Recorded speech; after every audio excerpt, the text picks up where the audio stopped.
जर एखाद्या कंपनीच्या कोणत्याही कारणास्तव हजारो लोकांचा मृत्यू होत असेल तर ती कंपनी त्या गोष्टीसाठी जबाबदार आहे का?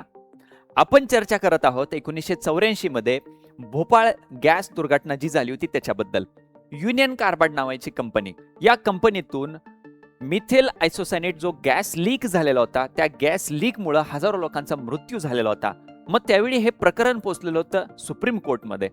या अंतर्गत कंपनीने स्वतःला वाचवण्याचा प्रयत्न केलेला होता, याला ऍक्ट ऑफ गॉड म्हणण्याचा प्रयत्न केलेला होता. परंतु भारतीय संविधानामध्ये किंवा भारतीय पूर्ण या कायदेशीर प्रक्रियेमध्ये ब्रिटन सारखी ऍक्ट ऑफ गॉडचा डिफेन्सची तरतूद उपलब्ध नाही. आणि या निकालामध्ये सर्वोच्च न्यायालयाने हे सांगितलेलं होतं की या पद्धतीने कोणत्याही हजार्डस ऍक्टिव्हिटी म्हणजे धोकादायक कोणत्याही कामामध्ये एखादी कंपनी गुंतलेली असेल किंवा त्यांची ऑपरेशन्स त्याच्यामध्ये असतील, त्याच्यातून काही गोष्टी काही दुर्घटना घडत असतील तर त्याच्यासाठी पूर्णतः ती कंपनी जबाबदार असेल.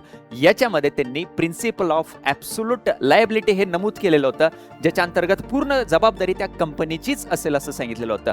या खटल्याचा परिणाम काय झाला की पर्यावरणीय संरक्षण त्याच्याशी संबंधित आपली जी कायदेशीर फ्रेमवर्क आहे, रचना आहे, ती आणखी भक्कम झाली आणि सोबतच कॉर्पोरेट रिस्पॉन्सिबिलिटी देखील, कंपन्यांची जबाबदारी देखील याच्या अंतर्गत सुनिश्चित करण्यात आली होती.